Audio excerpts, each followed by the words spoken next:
You're listening to an Airwave Media Podcast. Ben Franklin's World is a production of Colonial Williamsburg Innovation Studios.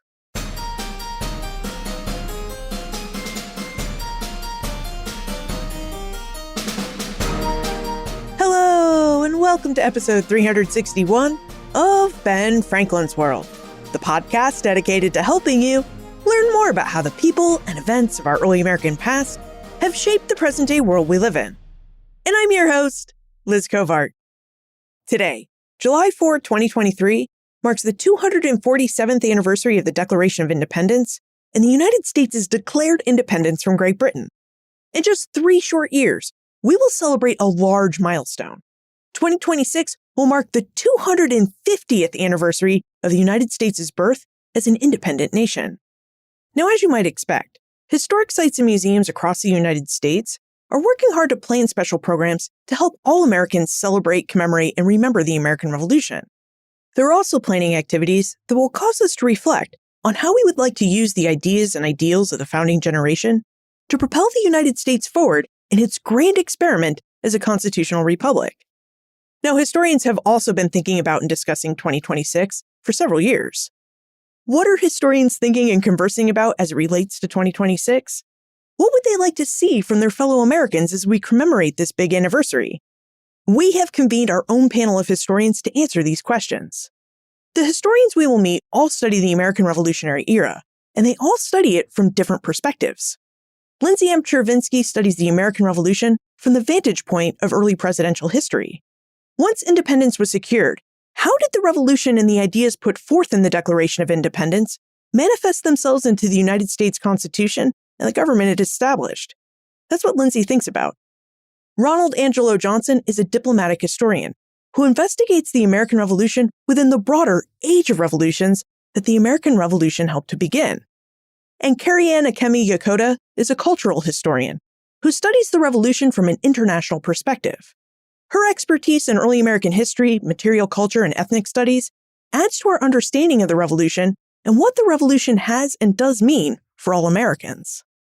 Now, during our conversation, our guest historians will reveal how they define and think about the American Revolution as an event, why historians are advocating for an inclusive and accurate history of the American Revolution for 2026, and how our guests are thinking about the legacy of the American Revolution nearly 250 years later.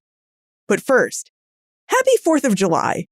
This episode is just one piece of a multimedia event that the Colonial Williamsburg Innovation Studios has created for you.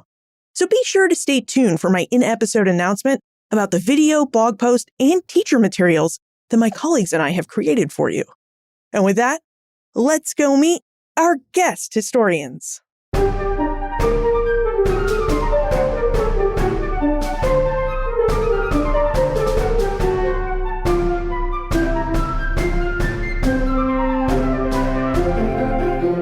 Joining us, we have 3 guests. Lindsay M. Chervinsky is a presidential historian. She's a regular contributor to publications such as The Wall Street Journal, Ms. Magazine, CNN, and Time Magazine. She's the author of The Cabinet, George Washington and the Creation of an American Institution, which you may recall from episode 279, and her forthcoming book will investigate the presidency of John Adams.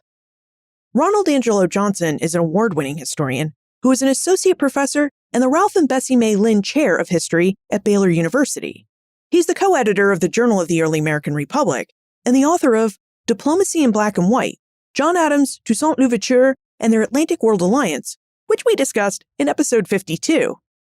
And finally, we have Kariann Akemi Yokota, who is an associate professor of history at the University of Colorado, Denver. Kariann's research expertise is in colonial and early American history, Trans-Pacific history, and American studies. A cultural historian, Kariann's first book, Unbecoming British: How Revolutionary America Became a Post-Colonial Nation, investigates early Americans' creation of a new American identity. Welcome to Ben Franklin's World, Lindsay, Ron, and Kariann. Hey. Thanks so much for having us. Now, the reason we've gathered today is because for years, we historians have been talking about 2026, which is the 250th anniversary of the American Revolution and the United States' independence. And when we've been talking about 2026, it's how we historians would like our fellow Americans to commemorate this very important event. So I'd like that to be our topic for today's conversation. What are historians thinking about in 2026 or for 2026? What kind of conversations are we having? And how do we want our fellow Americans to remember the 250th anniversary of the American Revolution? So let's start by talking about the American Revolution as an event. How do you define the American Revolution? Do you see it as a political event, an economic event, a military event, or something else? Lindsay, maybe we could start with you. How do you define the American Revolution? Well, I'm sure if you asked 100 historians, you'd get 105 answers. So I think that it is an attempt to create a new identity, to create a civic identity, a cultural and national identity at a time when there were a couple of options available to people that lived in the 18th century world. You could have a national identity based on a king or a queen, based on an ethnicity or a religion or a nation state. And I think that the revolutionaries or the colonists or the new Americans, whatever we want to call them, were trying to define something other. And the struggle was, how do you do that in juxtaposition to where they had come from? So that encompasses, of course, military conflict to sort of enforce that new identity, economic turbulence as they disentangled the relationships that they had relied upon, and of course, a political movement to try and articulate and define what that new identity was going to be. Kariann, some of Lindsay's response speaks to some of your work in Unbecoming British. You looked at how Americans after the Revolution created a new identity. So, do you think about the American Revolution similarly to Lindsay? How do you think about the American Revolution as an event? Yes, absolutely. I mean, in my work, I look at the revolution as the first rather than the final step on this long road to independence from Great Britain. And it was clear in doing my research that while their victory in the Revolutionary War granted Americans formal political freedom, the colonists remained economically, intellectually, and culturally dependent on the mother country for generations. And I thought that was very interesting because the way this narrative is usually told and presented to students in the classroom is that this is really the beginning of something new. And while I acknowledge that that is true, I'm also thinking about the waning of this former colonial world. And that's why I'm using, in a tongue-in-cheek manner, but this idea of having to unravel or unbecome colonials before Americans can set about developing a new nation. And how about you, Ron? You're known for studying the Long Revolution, the Age of Revolutions, which took place between 1775 and 1848, or roughly between the American Revolution and the start of the Second French Republic. With your long view of revolutions, how do you define the American Revolution? Yeah, I really like Lindsay and Kariann's understanding around identity. And when I think about the American Revolution, I think about it as a coming together of communities. You have these very disparate groups of people from Savannah, Georgia to Portsmouth, New Hampshire, and every place in between. You have rural folks, you have commercial interests, all coming together, but they don't come together in a very linear way, right? There's a lot of debate, there are back and forth, there are a lot of disagreements. I'm the last sibling in a very large family. And so I identify readily with the American Revolution over time because it is about, okay, this is who we are, but there are multiple understandings and interests about where I fit into this we. And you see that playing out across the American Revolution. And I'm just so fascinated by the ways in which through letters, through congresses, through letters to the editor and back and forth, there's this moment where they decide we're going to do this together. But even over the next 100 years, they find ways to be themselves out of this moment. These are all really great points and aspects of the American Revolution that I study. Culture, identity, how do you get people who are from really disparate communities to come together and act as one? But when I think about the American Revolution, and I love the Revolutionary period, and I think why I love this period so much is that it is such a complex and multifaceted event. And really, depending on when and where you look at the American Revolution, you will see moments where it's a political event and other moments where it's an economic event and still other moments where it's a military event. There's the War for Independence that goes with this. But ultimately, if I take a really large view, what I see as a constant throughout the American Revolution and revolutionary America is that this was an event, this was a time about power. It's a time when Americans were asking, who gets the power to set economic procedures and free trade agreements? Who gets the power to represent themselves in government and have a say in government? And then, of course, who has the power to go out and raise large numbers of troops and fight different armies? So it really is a very multifaceted event. I think there's so much good work being done on the internal dynamics in what becomes the United States. But what my work really is focusing on is the asymmetries of power that continue in the years following the Americans' victory in the American Revolution. So for me, that was very revelatory to look at how, even though Americans have won their political freedom, they are still economically, culturally, intellectually, and tied and dependent on the former mother country. I'm most interested in the Americans' relationship to Great Britain because of that post-colonial legacy. And my insights really are formed by the great work that's been done on post-colonial nations in later periods and in other parts of the country. And what struck me, we often, and I think to our peril, assume that for American elites in the founding generation, it was a seamless transition from colonial to citizen. And I don't agree that that's the case. I think that they really struggled to redefine their relationship to the mother country in a world where they were still dependent on the power of Great Britain and the other European colonial nations. I don't think you can have a discussion about the American Revolution without talking about power. Just a few decades ago, the American Revolution was considered an elite event because of the access to papers of the elite founding members of that generation, the access to newspapers where the elite would put their words out there for people to see. But one of the things we're seeing is that as this power by certain individuals being promulgated, there were others, particularly people of color, even the enslaved, understanding this is a moment where I can have access to power. I can find my way into these conversations. And as we progress as historians with different methodologies, with the advancement of technologies that make different sources available, we are seeing the ways in which members, not just of the elite founding generation, but members of across colonial America, across the Caribbean, really made their voices heard in that moment. Yeah, well, I just wanted to respond to what Kariann was saying about the ongoing process of trying to figure out what it meant to be a new nation. And that's something that I work on a lot in my own scholarship as I look at the early Republic period. And I really push back against the idea that we can study the Revolutionary period and then draw a line. Because, of course, these are all the same people and they're living through the same things. And so as they're trying to create a new federal government, I know we're going to get into legacies more later, but as they're trying to create a new government and they're trying to figure out how to be leaders or officials or do any of those things, they are, of course, informed by the war that they just fought or the battles that they just saw. And they're trying to think about how to position themselves vis-a-vis the British system. And that's really the only comparison they have.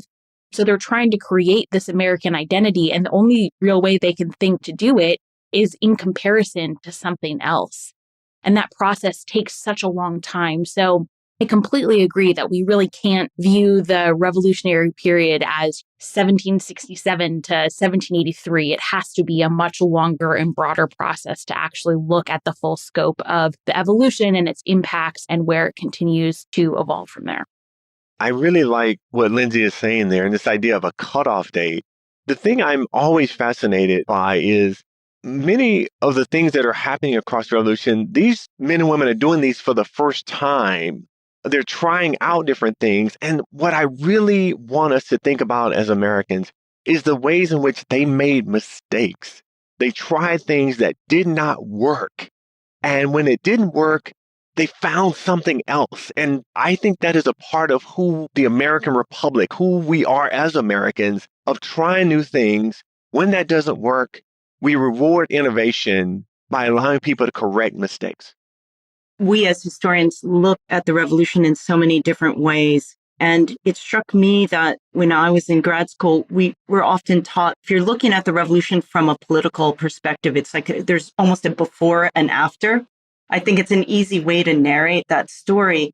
But if you're diving into the archives and looking at the lives of the actual people who are living it, these are elite, these are the enslaved peoples, people who are in the lower socioeconomic orders.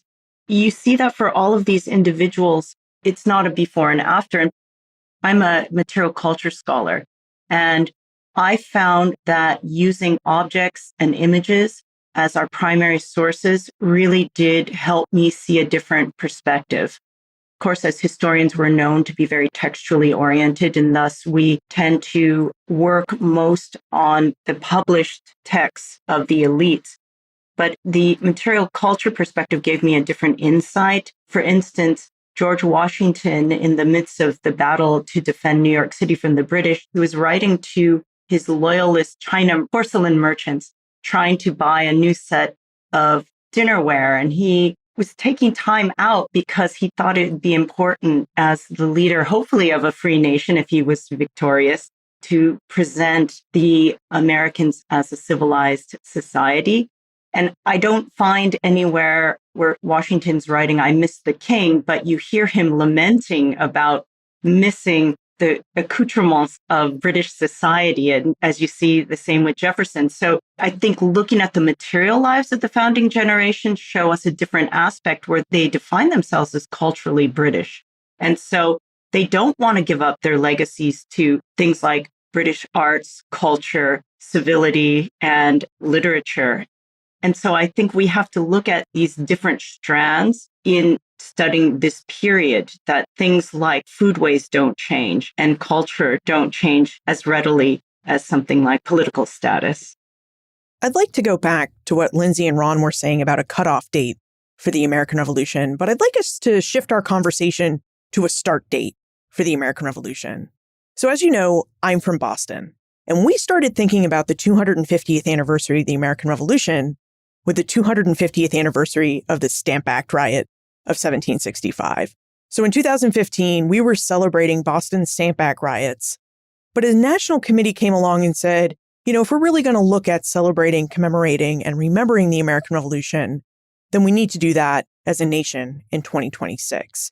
And their logic is because that's the anniversary year of the Declaration of Independence, wherein the United States declared itself to be an independent nation. And I'm curious what your thoughts are about centering the United States' commemoration on the year 2026. Ron, are you comfortable with 2026? Do you see other years as being possible dates for us to consider and commemorate? I think 2026 is an appropriate date to commemorate the Declaration of Independence in 1776. I do not see that as the beginning of the revolution. I see it as a multi-year culmination of work that had been done since the very end of the 7 Years' War, the Treaty of Paris in 1763, and the Stamp Act, the Boston Massacre, the Tea Act. I mean, there's this step, right? And as I talked about earlier, this community building that took its time and was very one step forward, two steps back, that 1776 kind of captures in that document. And it is a very important document. And I don't think it's necessary to understate that in any case. However, it is one moment in many moments. And as a diplomatic historian, I want to throw out 1778 as a year that I'd like people to give a little bit more thought to, because that was the year in which the Americans really began to understand their place in the larger world. Right after the Declaration of Independence, John Adams came up with this idea for diplomatic relations, and he had the model treaty. And he was really capturing the minds of Americans in 1776 that they had so much to offer the world that they could, at some level, dictate their relations with others.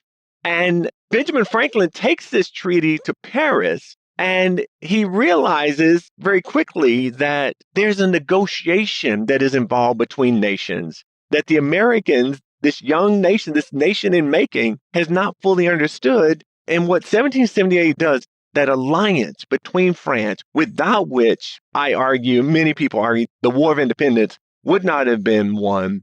But that moment is really a beginning of Americans negotiating with other people in the world. Yes, this is our idea for what we want. But what we find in diplomacy and negotiation, this is what is possible. And reality constantly illustrates that working with other nations, everyone does not always operate the way Americans would like. And I think 1778 is the beginning of that process in the American mindset. So we have one vote for 1778 and 2028. Lindsay, you study presidents, and George Washington had his great military experience during the American Revolution, and John Adams, the subject of your forthcoming book, did have a hand in writing the Declaration of Independence, as well as participating in those negotiations that Ron just talked about. So what do you think about 2026 as a commemoration date? Do you think that is a good year that we should commemorate, or is there another year you'd like us to think about? Well, Ron is obviously speaking to my heart with his praise of John Adams. So I will absolutely applaud that argument. I think that the Declaration of Independence deserves commemoration, but I think it deserves commemoration for what it inspires later. The language takes on so much impact over time, and I think that that is a cumulative process rather than necessarily a turning point in 1776. I think it's important for the reasons that Ron just articulated. Is it's starting to lay down the conditions under which the United States can have relationships with other foreign nations. So for me, I really see the turning point more as 1775 and 2025, because I think when things like Lexington and Concord happen, and then the Continental Congress forms an army, they don't form an army to be like, let's be buddies with Great Britain. They form an army for a purpose, and they appoint George Washington, of course, as the commander-in-chief, and he goes up to Boston to join this army, and nations around the world recognize that the conflict has begun, even if they haven't necessarily put the correct or the future terminology on top of what that conflict is going to be. There's a recognition that something is happening. And that doesn't mean, of course, that we can't recognize really pivotal points, I think, both before and after, and we should. But to me, that is, I think, the turning point when it can no longer go back to what it was, and something new has to come out of it. And how about you, Kariann? Your work focuses on trans-Pacific elements of the American Revolution and the Revolutionary era. Do you have a date that you're thinking about that makes sense to mark the 250th anniversary of the American Revolution? I think I'm linking into some of the themes that both Lindsay and Ron have mentioned in terms of 1776 as being an appropriate date because it represents this culmination of other forces that have been building and which will continue to evolve and change in the years to come. I also want to link into the importance of international relations. And one of the most significant things that the victory in the American Revolution does for Americans is it allows them to go out into the wider world as their own separate political entity. And when I said about studying the formation of American national identity, I decided to do so by looking at sites that were outside of the boundaries of the nation state. So, for instance, one of my main areas of research is the early American-China trade. So the date, I wouldn't say I would switch it out for 1776 as date for commemoration, but I would add it to our long program of celebration. And that would be February 22nd, 1784. It's a specific date, but it's a date that was important for many reasons. It was the inaugural voyage of the Empress of China, the first American vessel to travel to Canton out of New York Harbor. And on that very same day that the Empress set sail, the ship that was carrying the ratified Articles of Peace to London also departed. That date's also important because it was George Washington's birthday. So I think that's interesting. And when you look at the way that Americans gathered, it was a very frigid day, and Americans are gathering along the harbor and cheering on the ship that's going to finally be able to go to China on its own, because previously colonials who wanted refined goods from China had to buy them at a steep cost from British merchants under the mercantile laws. Philip Freneau writes He was a bad poet, but he's great for historians because he celebrates this day in prose, saying that freedom from Bologna won, Americans going to meet the sun. So he's talking about this day as the moment of American glory. And I juxtapose that to the date the Empress sails into Whampoa Harbor in Canton, and it's met with complete silence. And although other nations or other places around the globe knew that Americans had won their freedom, that news apparently hadn't reached the merchants of Canton. So Americans were met with silence. It was a tiny ship, and they said, "Where's the big ship from the British East India Company? Where are they?" And Americans had to articulate the differences between them and the British. And it was very hard. So this comes back to the point that I wanted to be sure to mention, which is that national identity really is a constructed entity that we, in every generation, were continuing to add to. So these American merchants had to explain what is the difference. And they said, well, you speak the same language, your names are the same, you look the same, and you even smell the same, which was not a good thing. So Americans had to really downplay similarities between themselves and the former mother country, and they had to exaggerate their differences. And one of the ways they did this was by showing a map and saying, this is the big country. And when they did that, they weren't just showing the East Coast, they were showing the entire continent, which foreshadows Americans' expansion into the rest of the West. Ron? There's no other place I think I can fit this into our conversation, but I want to give a little love to the Articles of Confederation in 1777, because they are often looked at as a failure. But I want to say that within a year of the Declaration of Independence, the delegates and the Americans realized we need a set of documents. We need a set of principles by which we all live. And those principles got them through the war. Those principles got them to the Treaty of Versailles in 1783. And the failure was that those articles were created in a wartime situation, and they could not bear the weight of a fully fledged nation on the other side of it. And the Americans came to realize that this worked for as long as it worked, but now we need something more. But from the very beginning, or at least the very beginning of this documenting of American government, there's been this understanding, there's a set of principles by which we all need to be able to live together. And I think that's a wonderful legacy. Yes, the Articles of Confederation faded, gave way to the Constitution, but it was a foundation upon which we've built ever since. As someone who is studying the creation and ratification of the Articles of Confederation, I really appreciate that love, Ron.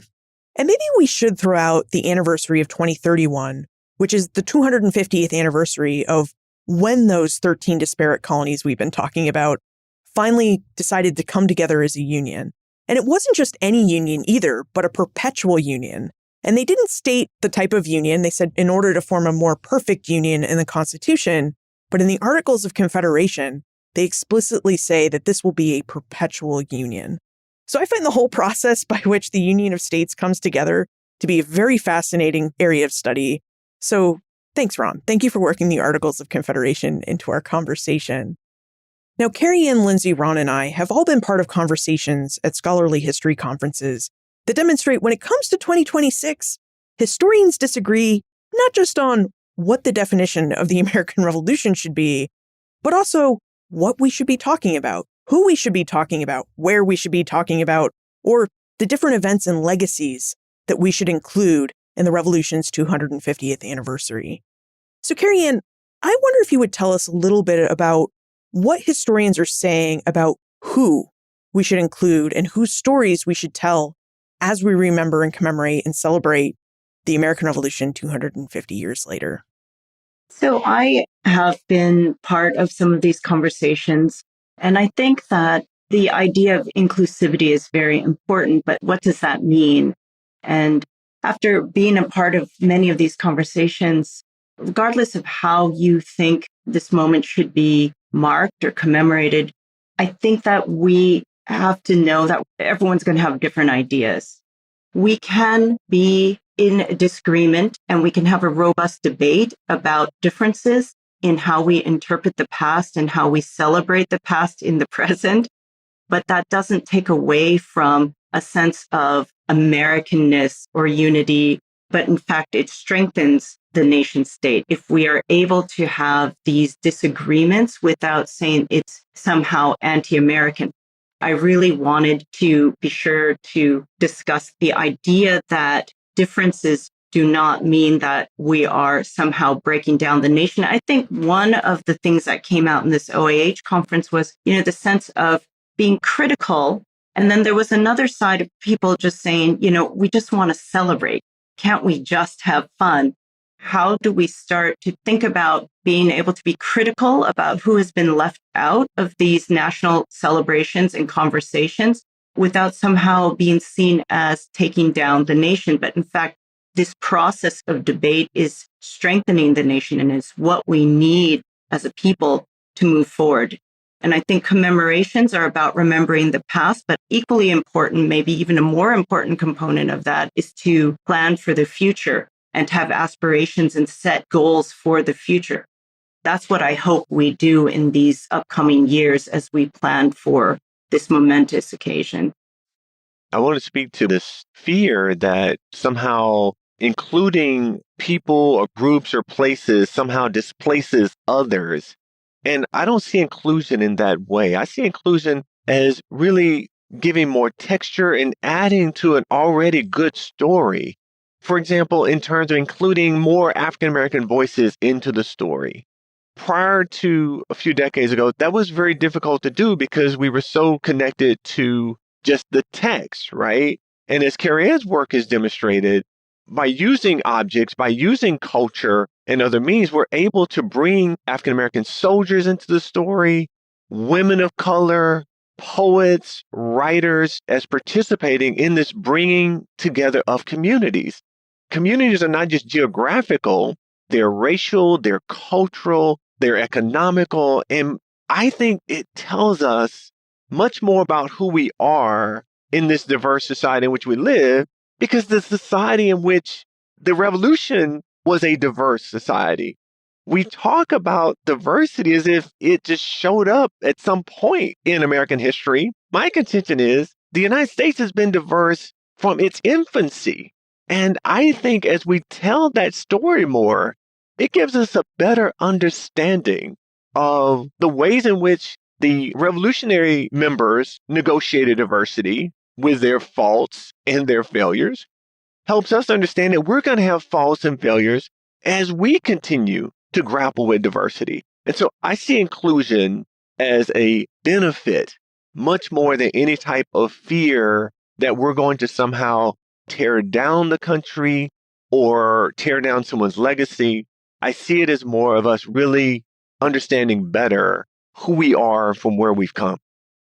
Ron, I have a follow-up question for you. But first, Lindsay, we both went to the same conference where we talked about inclusive history, and the question came up, what about the Founding Fathers? Will they be remembered? Are we forgetting them or leaving them out so we can talk about the stories of more and different people? These were questions that even scholars were asking. So I wonder if you would tell us what your thoughts are on the Founding Fathers' place and role in the American Revolution's 250th anniversary. Yeah, so I think that one of the challenges, because the history field is sort of under siege from a lot of different factors. We are very poorly funded. We are struggling to have the resources that are required to do the work, to hire people, to have enough teachers in classrooms. And then those are just the financial factors. There are the cultural factors, there are the political factors.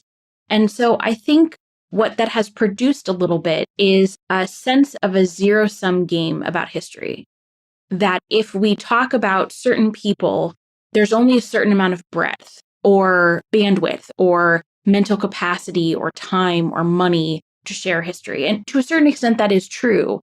But I think that if we focus on it in that way, it's going to lead to this battle of if we spend X amount of days talking about these people, then we're going to not be able to spend time on these people. And I think that's the incorrect way to look at it. And I understand why we've kind of gotten there as a field because of the challenges we're facing. But especially as we're thinking about commemoration and we're thinking about speaking with public audiences about this event, and this event is very important to public audiences, we have to think of it as a rising tide lifts all boats. And the same is true with history. So if we are able to share a story about, let's say, John Adams, we can also find the ways in which he traveled across the world, and we can incorporate Atlantic history, and we can incorporate race and slavery and his exchanges and his experiences with different types of people, and bring in women and material culture. And it shouldn't be one or the other. And the way we have to think about it is, where is someone coming to the table with this particular interest? If their interest is John Adams, use that to open the door and then introduce all these other things. If their interest is slavery, let's use that to start the conversation and then build that into a broader and wider framework. And if we can come at it in, I think, what is a more generous way of looking at telling these stories, then we will be able to include all of the types of diversity that both Kariann and Ron were talking about, and we should include those things, but we can do so in a way that doesn't feel destructive. I agree. This idea of bandwidth, or we may not have more time. When I think about the American Revolution, when I think about 1773, immediately the Tea Party jumps into all of our minds. And the Tea Party is a resistance action against what white American colonists felt as an improper imposition of the monopoly of tea. They're responding in December to the acts that were passed in May. In that same year, in that very same year, enslaved people in Massachusetts began petitioning for freedom to the Massachusetts government. These resistance actions by white colonists and by black colonists were happening in the same year at the same time. I just said that in about 12 seconds. It does not take a whole lot of time to tell these stories that were happening simultaneously in American history. It's an interesting idea, using the Founding Fathers and these more traditional events like the Boston Tea Party and people's interest in these events and people as gateways to welcome more people into the history of the American Revolution. And then, as you say, Ron, it doesn't really take a lot of time to at least add a mention about others who played roles in the lives of these people we're talking about, in the events that we're talking about when we write books or give presentations that focus on different groups and single people like the Founding Fathers. Kariann? Yeah, and I wanted to also mention the fact that I am working on interethnic relations between Asian Americans and African Americans specifically. It's very unusual for a historian to go from the modern day to the past, but I wanted to make that leap because I wanted to show my students, many of whom are themselves immigrants, that the early republic, that revolutionary history, that the study of the Founding Fathers can also tell their story. And these are students of color, students who come from other places, refugees. I think the more we open historical investigation to students of all backgrounds, the better and more unique insights we are going to get as we study the past. For instance, when I'm looking at the Founding Fathers, I saw in them traits that reminded me of modern day immigrants, and specifically Japanese American immigrants who were born citizens, but were imprisoned by their own nation. You know, these are citizens that were imprisoned during World War II because they were thought to be enemies because they were of Japanese origin. So how does that relate to the Founding Fathers? I saw the Founding Fathers in the colonial period trying to articulate and fight for their position as legitimate or full-fledged subjects of the British Empire, and being told that by virtue of their birth in the savage wilds and environs of the colonies that they were second class. And I saw them articulate this in these feelings of insecurity, but yet wanting to support an entity that you feel 100% a part of through birth. For some other reason that you can't control, you're always left out and you're always trying to fight your way in. So that's how the Founding Fathers became relevant to my life. And that's how I try to connect this version of them. They could be at the top of the social and economic hierarchy. They could be slaveholders in this domestic context, but from a worldwide stage, they're seen as very liminal players. And this brings my students who never thought they would take revolutionary history, that they somehow don't have to study that anymore because we won the rights to study ethnic studies, which you think is a great thing to have. But early American history belongs to every person here, regardless of your citizenship status. But if you're part of this society, this could speak to you. And so I think that's important as we think about commemorating in 2026, that how do we make early American history relevant to all people? Ron, back to my follow-up. Several minutes ago, you started to open up the conversation that early America was a diverse place right from the beginning. So how do you think we should be answering the claims that historians are just making up all of this diversity and that we should just be talking about the Continental soldiers and the Founding Fathers and celebrating their accomplishments in 2026? That is a really, really good question. And I understand because we teach American history has been written from a predominantly white American perspective, that there's this notion that America was majority white. And numerically, that was not the case. Particularly across the southern colonies, the majority of people in those colonies were people of color. West of the Mississippi, it's Native American and Spanish. It's a hugely diverse continent, and Europeans are a very small number in the grand scheme of things. But I don't see that as scary. I don't see that as demeaning. That's just a numerical fact. And so one of the ways in which I like us to think about that is not a hierarchy of people, right? Because I think that's where that comes from, because the enslaved people didn't have legal rights and they didn't count as much, but they added a lot to what America became. And I get that argument. The historians are making this up. The people at the time understood the importance of each individual within that milieu. Yes, they did not give everybody equal rights, but they understood those economies would not have worked without the enslaved people in the southern colonies and in the northern colonies, without the sailors who were treated very, very poorly. They understood all of these things at the time. The things that historians are writing about, in many cases, would not have been anything new for the people living at the time. I think it is becoming revelatory for American audiences because the stories are getting broader, the stories are getting deeper, and the stories are becoming more textured.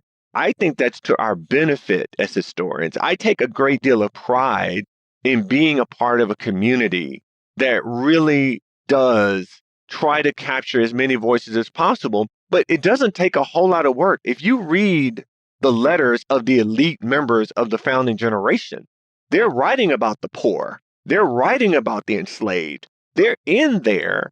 It's just for whatever reasons, we've not been telling those stories today. When we talk about 2026 and the 250th anniversary of the American Revolution, we use a lot of different words: remembrance, commemoration, celebration. And I've heard people at the conferences that we've attended say, can't we just celebrate 2026? So let's talk about this language right after we take a moment to hear from our episode sponsor.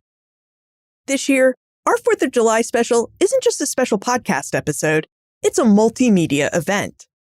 Now that we're part of Colonial Williamsburg Innovation Studios, we're taking full advantage of our production capabilities by exploring the American Revolution from different perspectives. As you've heard, this episode features 3 guest historians with 3 different areas of expertise who are helping us investigate the American Revolution and what they and other historians think we should celebrate, remember, and commemorate during the 250th anniversary of the Declaration of Independence in 2026. The Colonial Williamsburg digital video team has created a unique opportunity for you to meet Thomas Jefferson and Frederick Douglass.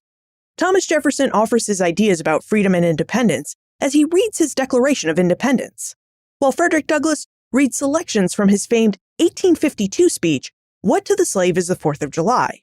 Heard together, we can start to understand how Americans' ideas about freedom have changed over time and continue to change over time.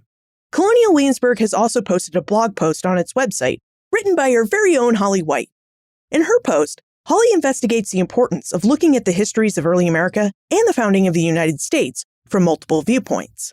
Holly highlights that it's only when we look at events from multiple perspectives that we can gain a fuller and more complete picture of what it was like to live and work in early America and how so many different people contributed to the formation and evolution of the United States.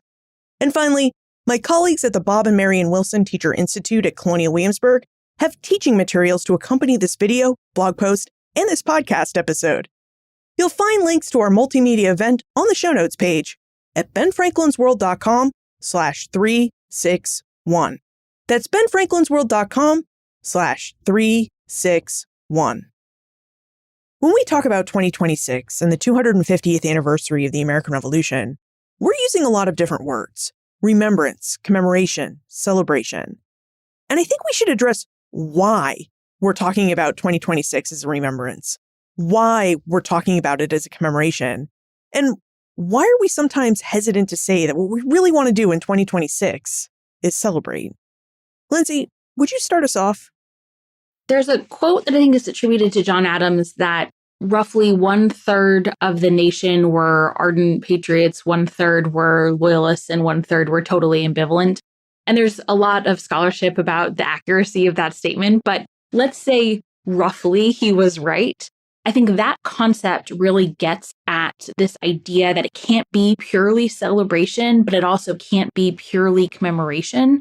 It was an incredibly complex moment to live through. There were people who understood that historic things were happening, but were just trying to figure out how to feed their families and get by and ignore or go underneath the radar of the violence and the destruction and the dislocation that was happening nearby. There were people who felt like their world was being torn apart because they wanted to remain loyal to the British Empire. And there were people who felt like they were fighting to establish a new world. And those people kind of won, and therefore their story has become the dominant narrative. And there are a lot of things that are really great about that narrative. As I mentioned earlier, the rhetoric of the Declaration of Independence went on to inspire and was employed by millions of people across the globe over the next 2 centuries to inspire their own movements for liberty and independence. And so we shouldn't in any way dismiss or diminish the power of that movement. But I do think it's actually more useful for us to think about it as this third concept as we're living in our own lives, recognizing that there's never been one idea about what it means to be an American or what it means to have a United States or what it means to have one type of people. There has always been this disagreement and this conflict. And if anything, like that's kind of the American way. To the question about celebration, commemoration, and remembrance, I'm going to out myself as someone who is a big fan of historical films. I think anytime history makes its way into the film, I'm all in favor of it because that just means more people are going to be interested in what I do. And HBO did a really great series on John Adams. In that miniseries, when they are telling the story of the vote for independence, one of the things I love about that series is they go through the vote and they call out the states or the colonies by individual, and they'll say, I abstain. And at the end of it, when they read the vote and they realize they just voted for independence, it's silent for a long time. And for me, like, that's the commemoration of like, what was at stake? And then they go immediately to 2 days later to 4th of July, and there's this celebration about what had just occurred. And I think those things go together. When I think about remembrance, I can't help but think that the importation of Africans for enslavement on the North American continent is going to increase after the Declaration of Independence, after the Constitution. And so there's a remembrance for many people about what could have been, about missed opportunities.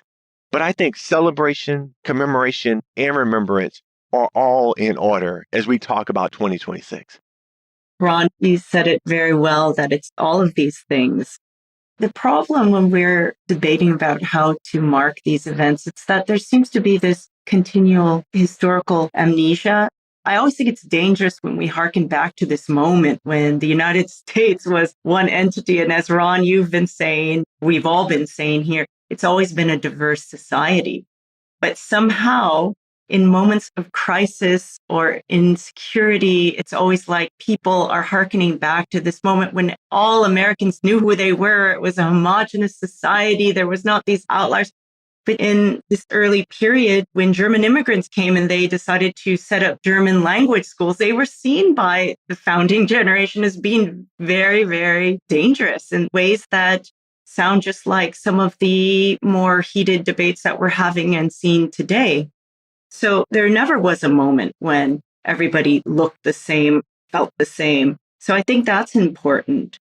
I also feel that this idea of how the revolutionary victory sets off a series of events that are less than positive for many different communities and peoples, Native Americans, and then later what happens to people who are living in what is then the Spanish colonies and later Mexico, or the peoples of the Pacific Islands. So that's why I'm interested in thinking about how this moment sets off Americans across the globe, and this will have reverberations across the Pacific, across the Atlantic world. So those things are also important. But like Ron said, I'm also very proud to be part of this community of historians who I think in doing this work of telling the difficult stories, we are not saying that we shouldn't celebrate the promises of the nation. I think that's what it is. It's about promises. It's not about what has already been achieved or what was achieved at that time, but it's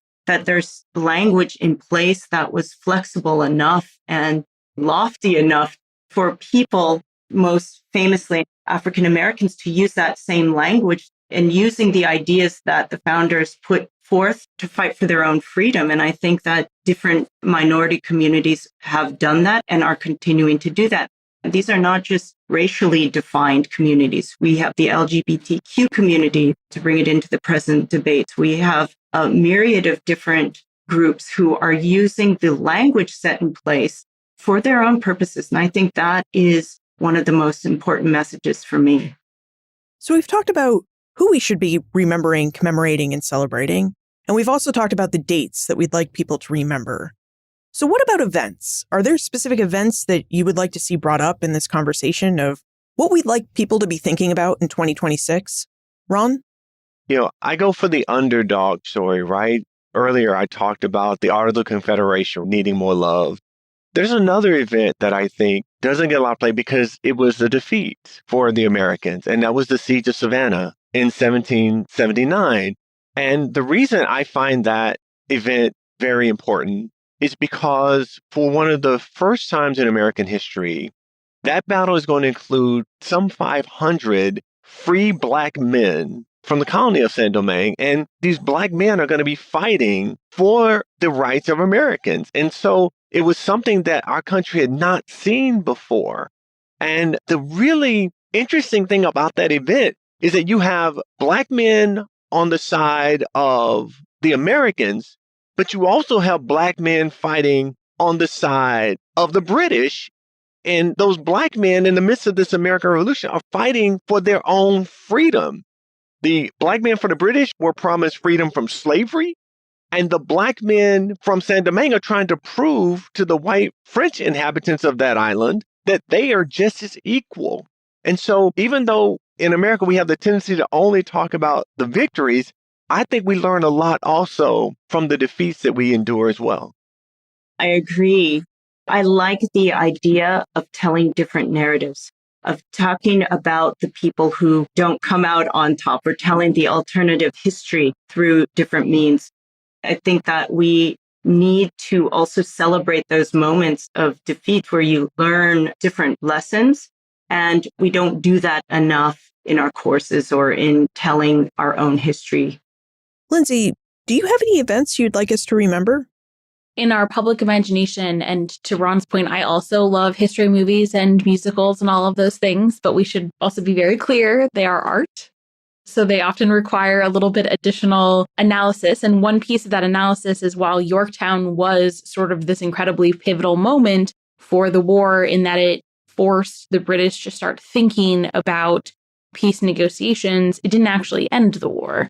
And that was, of course, the Treaty of Paris in 1783. And I think that moment is an essential one for us to have a better understanding of, because it sets up so many of the shifting tides and the circumstances for the next, I would say, several centuries. It sets up the westward expansion. It sets up the growth of the slave trade. It sets up conflict between the United States and Great Britain and France in the future, and naval rights. I mean, everything you can possibly imagine. And I also think it's a really great example of where you can use a couple of individuals to get at these broader things, because the outcome, I think, could have been quite different if you didn't have people like John Adams and John Jay, who were very distrusting of the French and were eager to have their own treaty and sort of sideline them, which they really weren't supposed to do. So they were kind of breaking the rules there. But that sets up a very different type of independence than could have been created if other people were present. And that allows us to explore these broader picture items and forces and movements that we've been discussing today in, I think, a really pivotal way. I wanted to also say that, and it goes back to the point that I made earlier about the United States continuing relationship to Europe and especially Great Britain. I think that the way I was taught, at least going to a public school in the United States, we are taught to think about the American Revolution as the moment in which Americans turned their back on Europe and on the old world and on old world aristocratic ways. And in fact, I think there's another way of looking at that in fact, especially the American elites, they wanted the freedom to live an aristocratic lifestyle that they could not have had they stayed in Europe. And I think this continues in as soon as Americans win the war, they are really concerned about retaining connections to European powers. And I think that's another strand that we don't talk about the losers. We also don't talk about this continuing dependence on the globe. And if you've been to Europe, the stereotype about Americans in the 20th and 21st century is that Americans are very ignorant of global politics and they are not good global citizens. And I think that is to our shame and our detriment, because in fact, when you look at the founding generation, when America was just starting or the United States was a young and struggling nation, we are anything but cut off from the world. We are the kid at the back of the room with their arms raised saying, please, please look at us. The newspapers are full of international events as opposed to what we see now in general. And I think that ignorance of the other is a luxury of the powerful. And so this only occurs in the United States, not because Americans are not interested in the globe, but after World War II, when we ascend to be a global force, that we somehow think we don't have to know what's going on. And I think now in the 21st century, we're seeing that that's not going to work anymore. And so that's another strand that I see, or a lesson from this period that we can carry into the present that I think is really important. And that is our engagement as global citizens. Speaking of lessons or strands, as I was listening to you give your different events and ideas that we should be thinking about in 2026, it occurred to me that one aspect of diplomatic history that we don't often think about is the United States' internal diplomacy. And this was really important. So I know we all know the Battle of Saratoga. It's a tried and true event. It's an event that everyone looks at. But there is a big story behind this famous story. So I'm thinking about how the New Englanders and the people of New York literally fought over who was going to profit most from supplying the army during the Saratoga campaign. And they also fought over who was going to command this army. Now, the United States almost lost Saratoga before it even became the battles of Saratoga because of this internal fighting and regional squabbling. And then, to add to all of this, you do have these investigations into the command at Saratoga, into the supply chain problems, and all of these allegations that are going back and forth between the New Englanders and the New Yorkers. And this is distracting the Continental Congress from the war effort. So you have this regional squabbling in this one case that's impacting a continental wartime strategy. Additionally, another thing we really need to think about, because the Saratoga campaign in particular was this multi-pronged event, if you look at the Battle of Oriskany, which happens just before the battles at Saratoga, the pivotal battles at Saratoga might not have happened at all if it hadn't been for the bravery and prowess of the Oneida warriors at Oriskany. And we don't often think about the important roles that indigenous peoples played in Revolutionary War battles on both sides. So these are really just some other ideas I think we should think about. Okay, now that we've had time to talk about the events, the people, and dates that we should be remembering in 2026, what about legacies? Ron, I'm going to turn to you first because you're someone who loves to study the age of revolutions. So what about the legacies of the American Revolution? Should we be thinking about legacy when we talk about 2026? Yeah, the American Revolution was not an isolated event. I mean, we talked today about the connectedness of our world. The Atlantic world was connected then. Ships did not travel as fast as a tweet or as fast as our phones, but this U.S. push for freedom people around the Atlantic world were talking about it. They were learning about it, reading newspapers from Saint Domingue, from St. Croix, across the Caribbean. People were following this, and it inspired that effort on the North American continent, inspired others to begin to challenge imperial powers. And we're going to see that across 1776, 1783, 1804, 1825, into the middle of the 19th century. And I think, again, that's something that we should celebrate, the ways in which what happened in Boston, what happened in Philadelphia, what happened in Yorktown really inspired people who we would consider very different. As Kariann was saying earlier, like these others were paying attention and illustrated, yes, there are language differences, there are skin differences, there are differences in our ways of life, but there's a common desire to live in a freer way, to not accept what was as the only thing that could be. And I think that's a wonderful legacy of the American Revolution. And Kariann talked about a promise out of the Declaration of Independence. And we all know this because we see Martin Luther King's speech every January. But in that famous speech, he calls the Declaration of Independence a promissory note.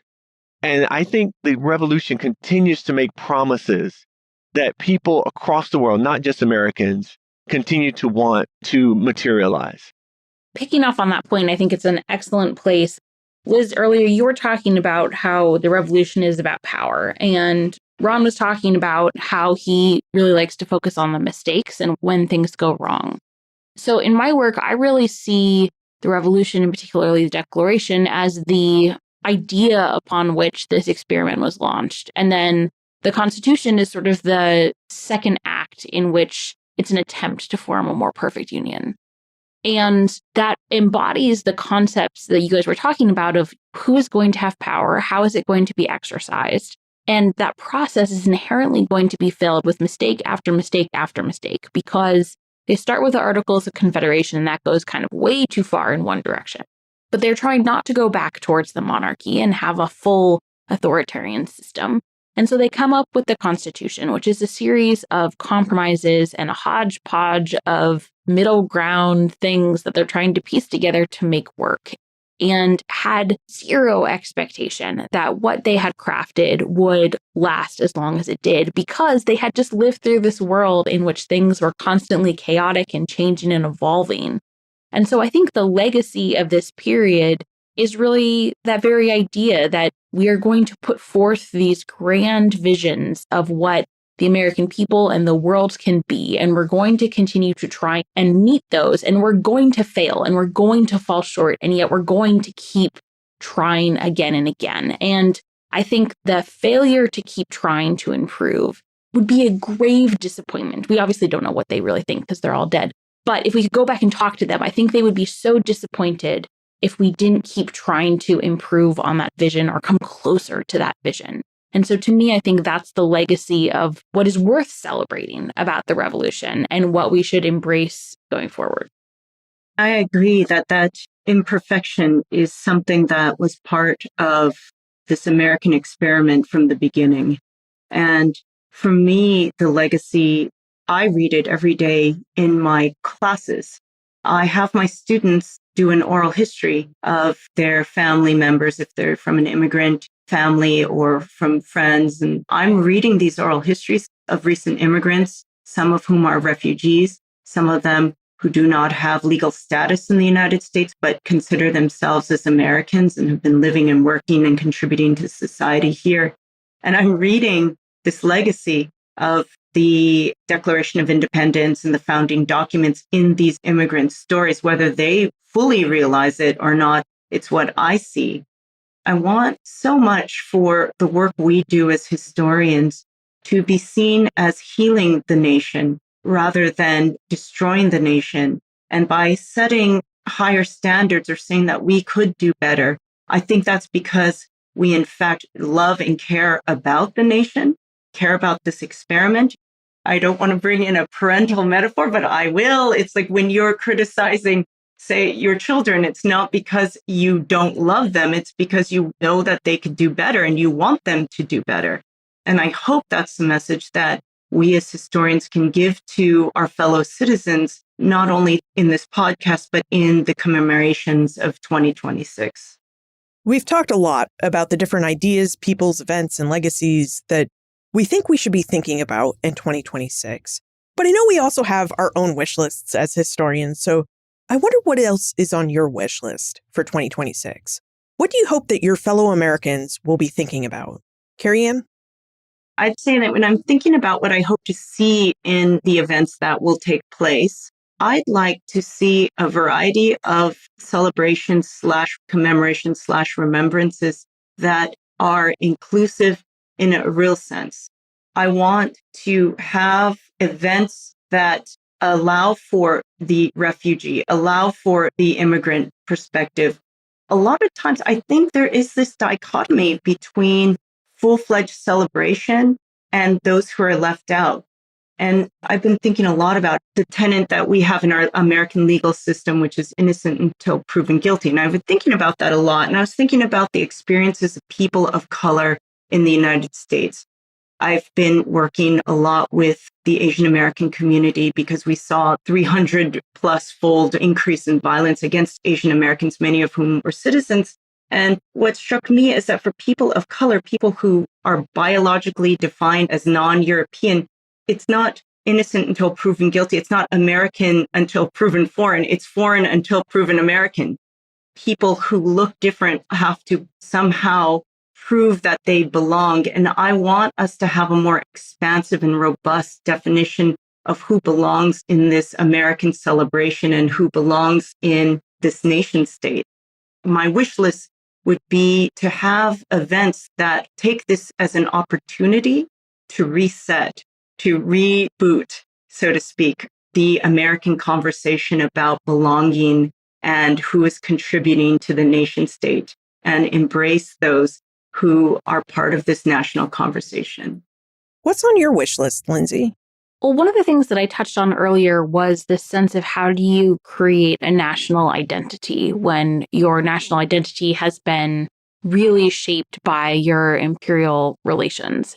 And that was such a multifaceted project. Everything from how do you dress as an American? How do you speak? How do you learn? How do you interact with your fellow Americans? How do you build emotional connections between one another, between states, between citizens and the federal government? And one of the ways in which that process began was the idea of trying to form civic participation and civic identity outside of this imperial project. And so there's been great work in Philadelphia. There were library societies, of course, by our patron name here, Ben Franklin, but also firemen groups and jockey clubs for people who had horses and all sorts of different forms of community that helped to establish those ties at a local and then a state and then a national level.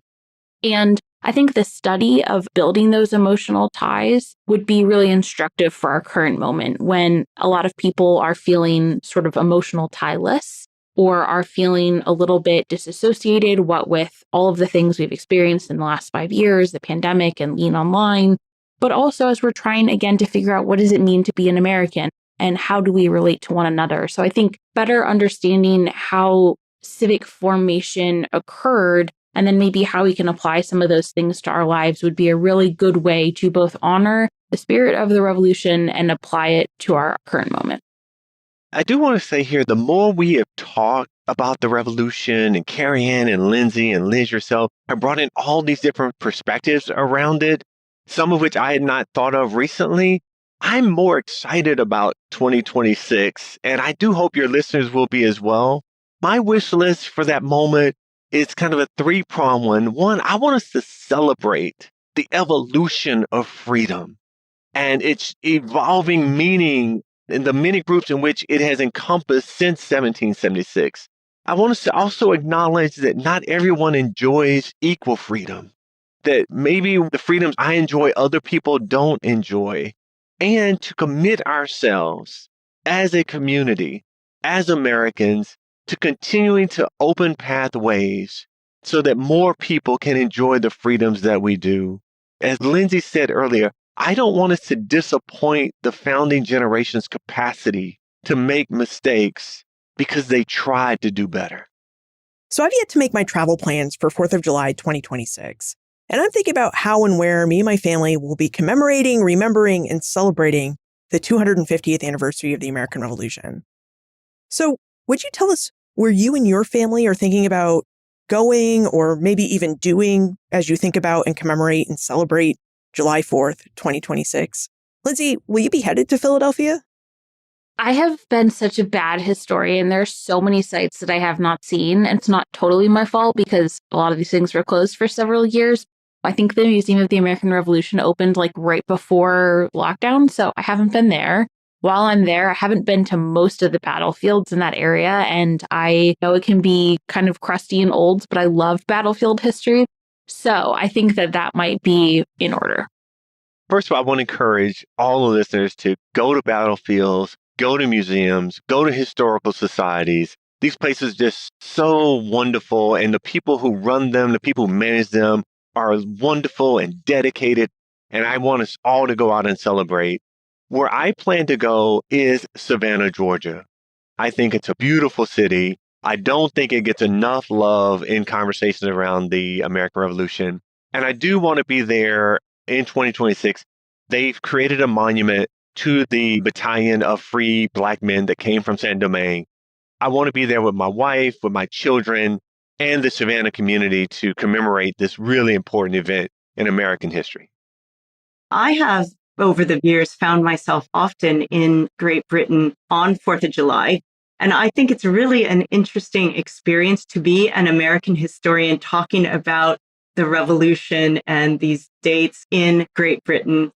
So I think it'd be really interesting to celebrate 2026 over there and get their perspective, especially because of the way I'm looking at these continuing relations between Great Britain and the US. That's one idea. And then I do travel. So stopping off at my hometown in Los Angeles, because I think that the West Coast really has a great opportunity to celebrate this moment and to think about where was California in 1776. And this is when the Spanish missions are being built. So I like the idea of alternate timelines and thinking about how the West Coast is also part of this larger American story. And as I said earlier, the American victory, the colonist victory in the revolution would have a great effect on people living in the West and in Mexico, or what was then Alta California. So I want to do that. And I want to bring in the Asian American community and the Japanese American National Museum. I'm hoping that maybe they'll be interested in putting on their own type of commemoration. So that would be my idea. Well, as I said, I have yet to make any plans. Tim and I may be here in Williamsburg, Virginia, taking in the festivities that I'm sure Colonial Williamsburg is going to have a lot of. But I may also go back home to Boston. And I've also been thinking a lot about the West. I did my graduate training in California, and I have wondered what the American Revolution would look like if we looked at it from west to east. You know, as you were saying, Kariann, it's a very different history than the history along the East Coast, where the new United States was fighting for its independence. Spanish colonization in many ways was just getting started at that same period in California, and indigenous peoples still predominated in the West. It was still very much indigenous America in the West. So yeah, I've been thinking about what it would be like to experience 2026 from the West. And I suppose I can do that while also experiencing the 4th of July festivities here on the East Coast at Colonial Williamsburg. But I am going to keep my eyes out for unique experiences and opportunities. 2026, it's going to be a once-in-a-lifetime moment. And as a historian and scholar of the American Revolution, I'm taking my decision very seriously. Kariann Yokota, Lindsay Chervinsky, and Ronald Johnson, thank you so much for joining us and for sharing your insights on how we historians have been thinking about 2026 and for the different ideas for what we might think about as this commemoration, remembrance, and celebration approaches. Thank you. Thank you so much. It was my pleasure. Like Ron said, I'm now more excited than ever. This was a lot of fun. Thank you so much for having me. The 250th anniversary of the American Revolution and the birth of the United States is a big occasion. And naturally, historians have been thinking about this big anniversary and reflecting upon all the research and work that has been done in our field of history so that we can see where we need to go with our research of the Revolution and the Revolutionary era. Lindsay, Ron, and Kariann are very much a part of this reflection, and the discussions of where historians think we should go. As you heard, 250 years later, historians of the American Revolution still can't agree on a definition of what the revolution was as an event. As Lindsay so aptly stated, if you ask 100 historians about how they define the American Revolution, you will get at least 105 different answers. And a large part of the reason for this is that the American Revolution wasn't just one event. It was a series of events, movements, and ideas.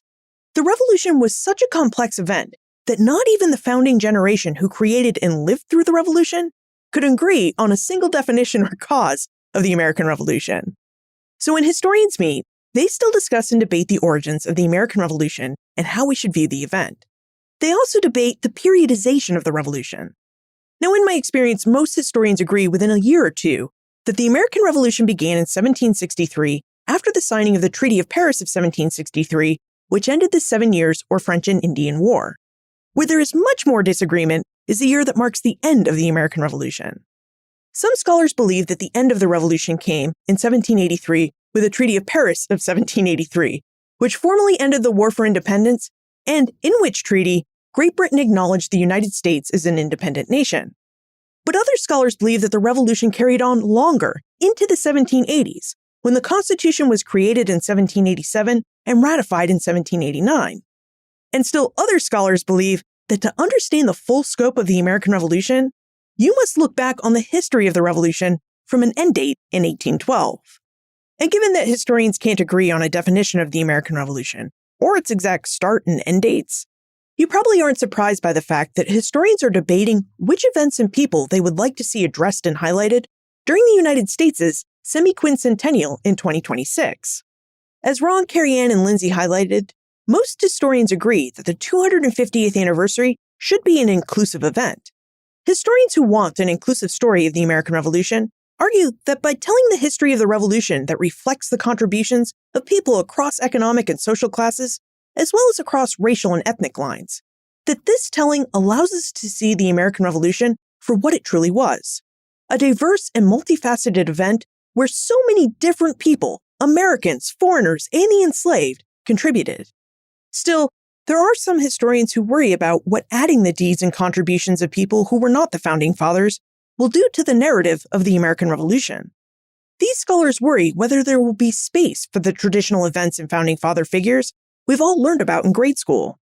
Now, as I leave you to think through our conversation and the different debates and conversations historians are having, one aspect of our conversation that I'd like you to remember is that no matter what conclusions you come to, 2026 will be a time for commemoration, remembrance, and celebration. As Ron noted, the ideas and ideals that came from the American Revolution are ideas and ideals that each generation of Americans has thought about, interpreted, and innovated upon for themselves. 2026 will be our time to commemorate the founding of the United States, remember and celebrate those who fought for our independence and the freedom and equality we enjoy, and to assess, as a nation, whether we have reached the levels of freedom and equality we think are possible. Look for more information about Lindsay, Ron, and Kariann and their work, plus notes, links, and a transcript for everything we talked about today, all on the show notes page, benfranklinsworld.com/361. On the show notes page, you'll also find links to the special Thomas Jefferson and Frederick Douglass video, Holly's blog post, and teacher materials. Again, you'll find these links at benfranklinsworld.com/361. If you enjoyed today's episode, please tell your friends about it. After all, friends tell friends about their favorite podcasts. Production assistance for this podcast comes from my colleagues at Colonial Williamsburg Innovation Studios: Joseph Edelman, Holly White, Taylor Fisher, and Ian Tonat. Breakmaster Cylinder composed our custom theme music. This podcast is part of the Airwave Media Podcast Network. To discover and listen to their other podcasts, visit airwavemedia.com. Finally, when do you think the American Revolution ended? Personally, I'm a scholar of the Long Revolution, so I look to end the revolution around 1800, which is the first peaceful transfer of power between two different political parties. You had a transfer of power between John Adams's Federalist Party to Thomas Jefferson's Democratic Republican Party. So that's what I think, but what do you think? Let me know. Liz at benfranklinsworld.com. Ben Franklin's World is a production of Colonial Williamsburg Innovation Studios.